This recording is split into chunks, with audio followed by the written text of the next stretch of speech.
This is a CBS News special report. I'm Nora O'Donnell with Gail King in New York. Investigators in Texas are about to give us new information about the deadliest mass shooting in Texas history. A gunman opened fire yesterday at a church in a small town outside San Antonio. 26 people were killed in that attack and about 20 others were injured. CBS News has learned the gunman is 26-year-old Devin Patrick Kelly. He apparently shot and killed himself a short time after the attack inside his vehicle. Jeff Gore is in Sutherland Springs near the church where authorities are just about to brief reporters. Jeff? Hey, Gail, and as we come on the air here, the FBI just showed up directly behind us with a team, and they have metal detectors, and as you can see, they are sweeping the area just behind us and just on the other side of the school here, and where one of the Sunday school rooms was in this church complex. The sheriff, the FBI, and others are about to hold this news conference as they continue their investigation to figure out exactly how all this happened, and as they continue to take care of the victims, many of whom remain in hospitals. Let's listen in right now. Unthinkable tragedy. And first and foremost, we'd like to keep our thoughts and prayers with the families who have lost loved ones, the victims who were injured, and the entire community who's come together to support each other during this difficult time. Our investigators worked tirelessly around the clock since the shooting, and we will continue to do so to gather all the facts and evidence in this investigation. Here's what we confirm at this point.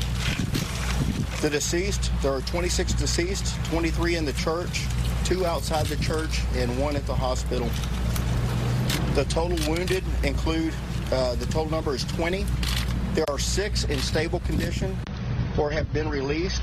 There are 4 in serious condition and 10 that remain in critical condition, so this number could rise. We ask that everyone keep them in your thoughts and prayers. The names of the victims will be released as soon as all of the next of kin have been notified. We appreciate everyone's understanding in this sensitive nature and process. The suspect we can confirm is Devin Patrick Kelly. He is 26-year-old white male. He was residing in New Braunfels, Texas. The cause and manner of the death in this, with the shooter, will be determined by pathologists during the autopsy. However, investigators found evidence at the scene that indicates the subject may have died from a self-inflicted gunshot wound. We can tell you, as in with all active shooter situations, the #1 goal of law enforcement is to neutralize the shooter. In this situation, we had 2 Good Samaritans that did that for law enforcement. This call went out as an active shooter call. Law enforcement was responding, but we know that a local resident that lives across the street from the church heard what was going on. He armed himself with an AR assault rifle and engaged the suspect. They engaged in gunfire here at the church. We know that the suspect was shot when he dropped his assault rifle, jumped in his Ford Expedition and fled the scene. This Good Samaritan, our Texas hero, flagged down another young man from Seguin, Texas, and jumped in his vehicle, and they pursued the suspect. We know during that pursuit, the suspect used his cell phone to notify his father that he had been shot and didn't think he was going to make it. Subsequently, he shot himself, and so as I said, the pathologist will determine the cause and manner of his death. We can confirm that the suspect did not have a license to carry. The suspect did have a non-commissioned, unarmed private security license similar to a security guard at a concert type situation. There were no disqualifiers entered into the National Crime Information Center database that would preclude him from receiving a private security license. Private security background checks, including fingerprints and criminal history checks with the Texas Crime Information Center and National Crime Information Center databases were checked, and he was cleared. I can tell you there is video recording from inside the church that has been secured, and we have viewed the video. The crime scene investigation will go on for days. All the bodies have been removed from the church. Our victims will be autopsied at the Bexar County Medical Examiner's Office. As I said, our suspect was autopsied this morning in Travis County, and that information will be forthcoming. We know you have a lot of questions. We'll answer what we can, but to start off with, I think we're going to go to the special agent in charge of ATF to answer questions that he can answer. His assistance to this investigation, the suspect, and his purchase of the firearms. Good morning. My name is Fred Milanowski. It's Milanowski. I'm the special agent in charge of ATF's Houston Field Division. First and foremost, our hearts go out to the citizens of this community and the victims' families. I mean, it is obviously tragic for all of us. What I can confirm, there was 3 firearms that have been recovered. One was the Ruger 5.56 rifle that was recovered at the scene of the church. 2 additional handguns were recovered from the vehicle of the deceased suspect. One was a Glock 9mm, and one was a Ruger 22. I also can confirm that all 3 of these firearms were purchased by the deceased suspect. And there's been a lot of information in the media and question about the discharge of this individual from the military. What I will tell you right now is that, in general, if an individual has a dishonorable discharge from the military, they would be prohibited from possessing or purchasing firearms. In this specific investigation, we are early in the investigation. We do not have all the documentation yet. So until we can get all the documentation to determine exactly what his discharge was, exactly what his conviction in the military, we will not have a determination on if this individual was prohibited from possessing or purchasing firearms. Thank you. Next, we'll have the Wilson County Sheriff, Joe Tackett.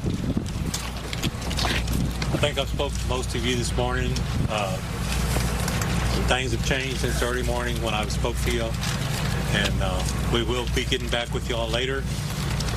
And if you need, try to contact me. I think most of you did get my telephone number.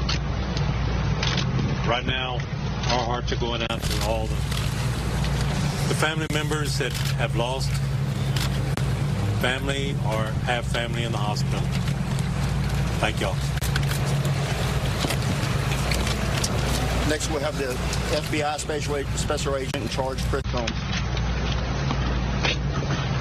Good morning, I'm Christopher Combs. I'm the FBI Special Agent in charge. First of all, our condolences to this community on this horrific act. We're here with our partners, the DPS and the Rangers we work with every day in support of them, assisting them in any way that we can. Right now, we're providing some of the evidence teams in support and also some technical support with phones, video that we talked about, going back to our lab at Quantico. So we are here in support of Texas DPS, and we will be here with them as long as they need. Thank you. And one thing everybody wants to know is, why did this happen? It's a senseless crime, but we can tell you that there was a domestic situation going on within this family. The suspect's mother-in-law attended this church. We know that he had made threatening texts from him, and we can't go into details about that domestic situation that is continuing to be vetted and thoroughly investigated. But we want to get that out there, that this was not racially motivated. It wasn't over religious beliefs. There was a domestic situation going on within the family and the in-laws. And next, the Wilson County District Attorney, Aubrey. Good morning. We've learned this morning just how small town America truly is. We've had a tremendous outpouring across the country for people wanting to assist our families in need. And I want to make sure that everyone knows how they can help, because everyone can help. You can help by praying for these families and their loved ones, first and foremost, and everyone can do that. The other thing is, you can help these families financially. And so we are working and in the process of setting up 2 bank accounts. The Sutherland Springs Community Association has a bank account through Commerce Bank in Stockdale that will be accepting monetary donations on behalf of the families. In addition to that, Wells Fargo will have an account as well set up for the victims of Sutherland Springs. And so that will be available for anyone to help. What we do not need at this point are canned goods and non-perishable items for the families. If you want a way to help, it's through prayer and it's through financial donations. And so we appreciate you guys sharing that information, and we are very grateful for this country and the just tremendous outpouring of support that these families are starting to receive. And we want to make sure that everybody knows how they can help. So thank y'all very much. Also with us today, we have two Texas Ranger Majors, Corey Lane and Brian Brzezinski, who are the incident commanders for the investigation. So we will try to answer any of your questions you have at this time. What did the video show, and will it assist in the investigation?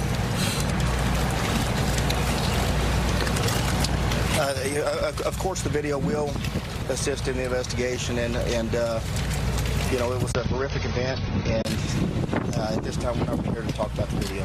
Director Martin, could you explain what happened after the shooting happened? Could you back up a little bit and give us a description? There were reports that he was at the gas station, walked up right behind where you gentlemen are standing. Could you give us a little bit of that? We know he was seen at the Bolero. All right, a few important points from this news conference that you're watching right now from investigators. 10 people remain in critical condition, though they say that number could rise. The suspect called his father after this shooting happened, and apparently before he shot himself. He did not have a license to carry. There are video recordings from inside the church. The investigation, as you might imagine, will take days.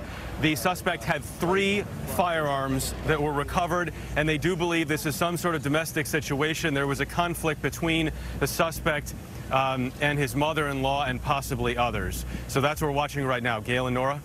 All right, Jeff, thank you so much. And we should also point out on the issue about whether he could have legally bought these guns. Our David Martin at the Pentagon is reporting that David Kelly was discharged with a bad conduct discharge, not dishonorable. And so the U.S. Air Force is working to clarify that.